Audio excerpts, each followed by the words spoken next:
Le sujet du coût des market data est récurrent. C'est devenu un leitmotiv dans nos métiers. Certes, les coûts n'ont cessé d'augmenter, mais c'est surtout nos besoins en données qui n'ont cessé de croître de façon hallucinante. Et pas seulement les données de marché. Il suffit de regarder le volume de données durables que l'on récupère chaque mois. Aujourd'hui, je vous partage quelques bonnes idées que nous mettons en œuvre afin d'optimiser l'acquisition des données de nos partenaires.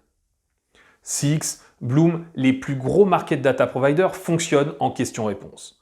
Malheureusement, il y a encore trop de structures qui n'ont pas les capacités de faire autrement que de requêter l'ensemble des données sur l'ensemble de leurs titres et émetteurs. 1. Requêter différemment chaque classe d'actifs. Alors oui, ça fait plus de flux, mais à quoi cela sert-il de demander le coupon d'une action ou le delta convertible sur tous vos bonds? 2. Scindez vos requêtes en fonction des zones géographiques.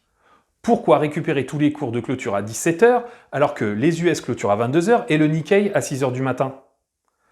3. Classifier les données en fonction de leur caractère statique ou dynamique. Le pays de risque ou le secteur d'activité d'un émetteur ne change pas tous les 4 matins, alors pourquoi les requêter quotidiennement? Une fois par semaine, une fois par mois, c'est peut-être suffisant. À vous de voir. 4.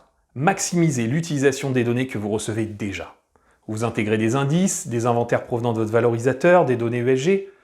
Tous ces fichiers sont de véritables mines d'or. Ils contiennent très souvent des données référentielles, alors utilisez-les au lieu de les repayer en données requêtées. 5. Cherchez des sources alternatives. Certaines données sont moins chères ou plus nombreuses chez certains fournisseurs que chez d'autres. Certaines données sont simplement publiques et peuvent être récupérées gratuitement. Inutile de vous dire que toutes ces pratiques ne sont pas mutuellement exclusives, alors n'hésitez pas à faire votre propre mix. Toutes les 2 semaines, je démystifie une notion tech, data ou innovation, une sorte de guide de survie de l'asset manager en milieu tech hostile. Alors à bientôt pour de nouvelles vidéos data, innovation et asset management.